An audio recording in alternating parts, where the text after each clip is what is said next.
magaalada muqdisho ee caasimadda Soomaaliya waxaa ka socda dhaqdhaqaaqyo siyaasadeed oo ay ka wadaan safiirada qaar ka mid ah dalalka Carabeed ee xiriirka la leh Soomaaliya, gaar ahaan Qatar iyo Sultanka Imaaraadka Carabta. labada safiir uu fadhigoodu yahay magaalada Muqdisho ayaa bilaabay abaabul xoogan kadib doorashadii 15 May si mid kasta uu dalkiisa uga xoog bato dowladda cusub. kulamada ay wadaan labada nin ee ka socda Doha iyo Abu Dhabi ayaa u muuqata kuwo isdaba socda sida ka muuqata shirarkii ugu dambeeyay ee ka dhacay caasimadda.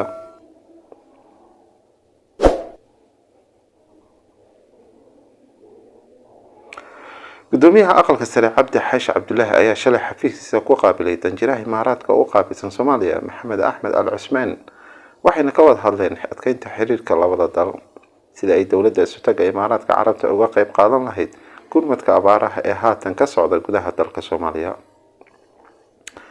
maalin kadib oo maanta oo ah isla Cabdi Xaashi ayaa waxa u tagay kulan ay wada yeesheen safiirka Qatar danjire Xasan bin Xamdi Al Hashim, waxayna ka wada hadleen arrimo ay ka mid yihiin xiriirka labada dal iyo Qatar ay kaalin weyn ku yeelato gurmadka abaaraha dalka.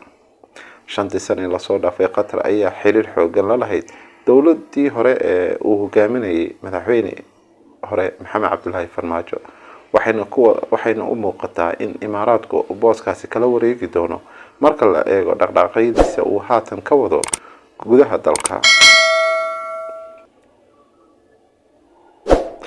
si kastaba ha ahaatee, arrimahan oo idil ayaa ku soo aadaya xilli uu dalka uu ka dhacay isbedel weyn oo siyaasadeed kadib doorashadii madaxweynaha ee magaalada Muqdisho ka dhacday 15 hore ee bishii May 2022, taasoo keentay inuu ku soo baxo madaxweyne Xasan Sheekh Maxamuud.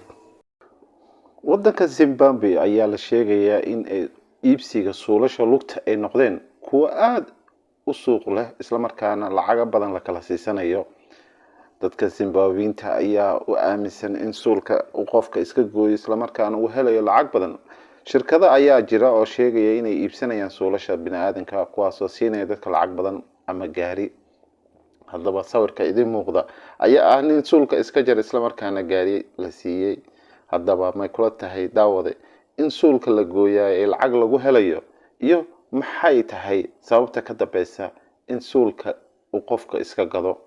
haddaba wararka kale ayaa sheegaya in dadka sameeya sixirka isla markaana ay aad u jecel yihiin in suulka uu yahay shayga ugu badan ee sixirka laga sameynayo.